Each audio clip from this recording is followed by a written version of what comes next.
Itis, demonyo ka! Bata ka palang gusto na kita patayin! Dahil alam kong lalaki ka masama! Hindi ko kailangan baril ko! Para patayin ka! Mas pinili at sumama sa lalaki kung ako'y sa kanya!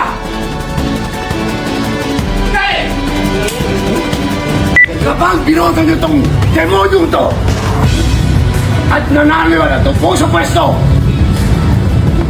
walang gagawing matino yan. Sisirain yung buong Manila katulad ng pagsira niya sa pamilya ko.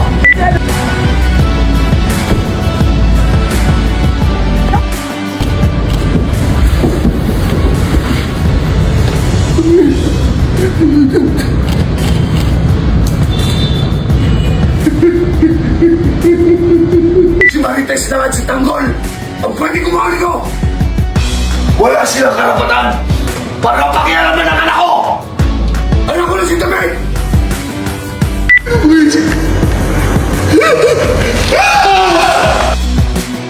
Tuwing nag-aarap kami, talagang malaking eksena yan.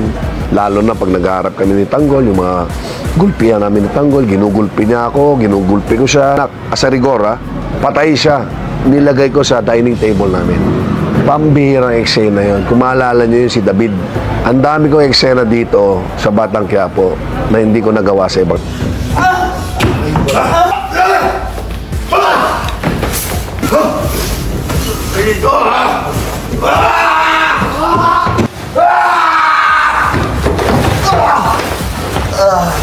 Ano? Tanggol! Nasaan yung pag-iisang ano mo? Ilabas mo! Ilabas mo! It's for the people to say, no? Sa tingin ko naman, sa mga nababasa ko, medyo nagampanan ko naman. Sabi nga nila, pag marami na nagagalit sa'yo pag kontrabida ka, ibig sabihin effective ka. All I can say is that I gave it my all.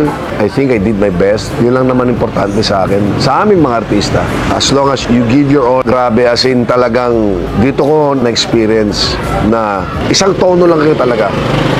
Isang tono lang kayo talaga. Walang ibang, kumbaga, nawawala sa tono. So, for that, congratulations, Team CCM Productions, at, more power sa kaibuturan na aking puso. Gusto ko lang magpasalamat sa iyo ulit sa tiwala na binigay mo sa akin, sa paniniwala mo sa akin. Maraming salamat sa pagkakataon na gumanap bilang Rigor de Magiba. Ano ba nangyayari sa'yo? Ayan yung Hindi mo ko ano. Doon ka. 3 years pa kami. Gusto ko sana sa itang inaano yun. Lalabas si Erika. Mahimik ka! Patay na sila lahat.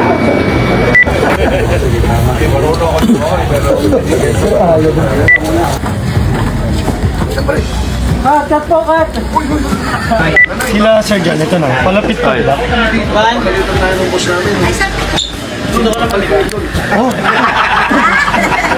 na namin mamasyal.